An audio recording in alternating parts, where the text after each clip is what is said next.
வணக்கம்.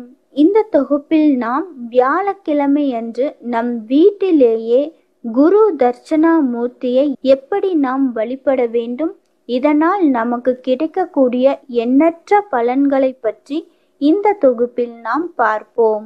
பொதுவாகவே குரு தட்சணாமூர்த்தியின் படத்தை வீட்டில் வைத்து வழிபடலாமா என்ற சந்தேகம் எல்லோருக்குமே இருக்கின்றது. சிவபெருமானின் 64 ரூபங்களில் ஒன்றான குரு தட்சணாமூர்த்திக்கு மிக சிறப்பான ஆற்றல்கள் உண்டு. குருவுக்கு எல்லாம் குருவாக திகழும் குரு தட்சணாமூர்த்தி அவர்களை வணங்கினால் நமக்கு எண்ணற்ற பலன்கள், அரிய பேறுகள் கிட்டும். நவ கிரகங்களுக்கும் தேவர்களுக்கும் அதிபதியாக விளங்கும் குரு தட்சணாமூர்த்தியை நாம் சரணடைந்தால் இருக்கின்ற அத்தனை தோஷங்களும் தவிடு பொடியாகும் என்பதும் நம்பிக்கை. தட்சிணம் என்பதற்கு தெற்கு என்பது பொருளாக கூறப்படுகின்றது. இவரை தெற்கு திசை கடவுள் என்று பழந்தமிழ் இலக்கியங்கள் குறிப்பிடுகின்றன. எனவே குரு தட்சணாமூர்த்தி அவர்களை தெற்கு திசை நோக்கி கோவில்களை பிரதிஷ்டை செய்துள்ளதை நாம் பார்க்க முடியும். இவரை நாம் வீட்டில் தாராளமாக வைத்து வழிபடலாம். நமது வீட்டில் உக்கிரமான தெய்வ படங்கள், காளி, தேவி, குழலோதும் கிருஷ்ணன் படங்களை தான் நாம் தவிர்க்க வேண்டும். அவ்வகையில் குருவுக்கு இணையாக இருக்கும் ஸ்ரீ தட்சணாமூர்த்தியின் படத்தை தாராளமாக நமது வீட்டின் பூஜை அறையில் வைத்து வழிபாடு செய்தால் நமக்கு எண்ணற்ற பலன்கள் கிடைக்கும். அதை பற்றி நாம் இந்த தொகுப்பில் பார்ப்போம். குரு தட்சணாமூர்த்தி தென் திசை கடவுளாக போற்றுவதால் தெற்கு திசையை நோக்கி வைப்பது நமக்கு யோகங்களை தரும். பூஜை அறையில் தெற்கு திசை நோக்கி வைக்க முடியாதவர்கள் கிழக்கு திசையை நோக்கி வைக்கலாம், தவறில்லை. மற்ற திசைகளில் வைக்க கூடாது. வியாழக்கிழமை குருவிற்கு உகந்த கிழமையாக இருப்பதால் அந்நாளில் நாம் வழிபட நிறைய செல்வங்களை அவர் நமக்கு அள்ளித் தருவார் என்பது ஐதீகம். ஒவ்வொரு வியாழக்கிழமையும் குரு தட்சணாமூர்த்தி படத்திற்கு மஞ்சள் மலர்களால் அலங்காரம் செய்து தீபம் ஏற்றி இந்த மந்திரத்தை நீங்கள் உச்சரிக்கும் பொழுது சகல ஐஸ்வர்யங்களும் கிடைக்கும்.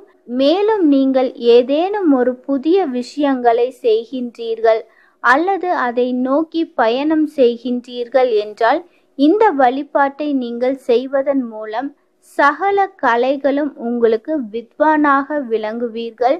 குரு தட்சணாமூர்த்தி அருளால் உங்களுடைய பணிகள் சிறப்பாக நடைபெறும். மந்திரம் என்னவென்றால், யஸ்தே பிரசன்னா மனுசந்ததானோ மூர்த்திம் முதா முக்தசா சாங்க மௌலி ஐஸ்வர்ய மாயுர் லபதே சா வித்யா மந்தே சா வேதாந்த மகாரகசியம்.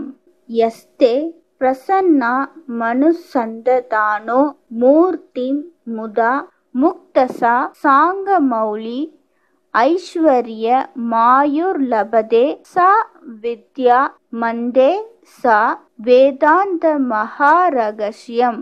இந்த ஸ்லோகத்தின் பொருள் என்னவென்றால், சந்திரனை தங்கள் தலையில் சுமந்து இருக்கும் உங்களை தியானம் செய்கின்றவன் நீண்ட ஆயுளும் சகல ஐஸ்வர்யங்களும் ஏனைய வித்தைகளும் அடைவான்.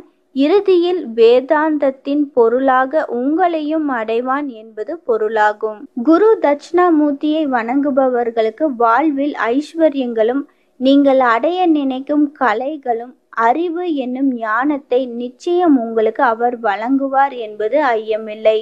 குரு தட்சணாமூர்த்திக்கு நைவேத்தியமாக மஞ்சள் நிற கொண்டை கடலையை நீங்கள் படைக்கலாம். இவற்றை தானமாக வழங்குவதன் மூலம் கிரகணங்களால் ஏற்படும் தோஷங்கள் நீங்கும். வியாழக்கிழமை அன்று குரு ஓரையில் தட்சணாமூர்த்தி வழிபாடு செய்தால் இன்னும் சிறப்பான பலன்களை பெறுவீர்கள். இந்த மந்திரத்தை நீங்கள் பூஜை அறையில் அமர்ந்து 9 முறை உச்சரித்து குருவிற்கு மஞ்சள் மலர்களால் அர்ச்சனை செய்ய வேண்டும். இது மிகவும் எளிதான இந்த வழிபாட்டை நம்முடைய வீட்டிலேயே செய்து நாம் நிறைய பலன்களை பெற முடியும். இந்த பூஜையை நீங்கள் வியாழக்கிழமை அன்று காலை 6 மணியிலிருந்து 8 மணிக்குள் செய்ய வேண்டும். அல்லது மாலை 6 மணியிலிருந்து 8 மணிக்குள் இந்த பூஜையை நீங்கள் செய்ய வேண்டும். இது மிகவும் எளிதான இந்த வழிபாட்டை நாமும் வீட்டிலேயே செய்து நிறைய பலன்களை பெற முடியும். உங்கள் ராசியில் குரு வக்ரமாக இருந்தாலும் நீங்கள் இந்த வழிபாட்டை செய்வதன் மூலம் வாழ்வில் எதிர்பாராத திருப்பங்களும் பிறர் போற்றும் அளவிற்கு பேரும் புகழும் உண்டாகும்.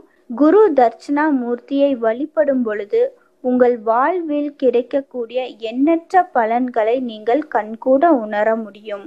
மேலும் இது போன்ற பயனுள்ள தகவல்கள் தெரிந்து கொள்ள சித்தர்கள் மந்திரம் யூடியூப் சேனலை சப்ஸ்கிரைப் செய்யுங்கள். நன்றி.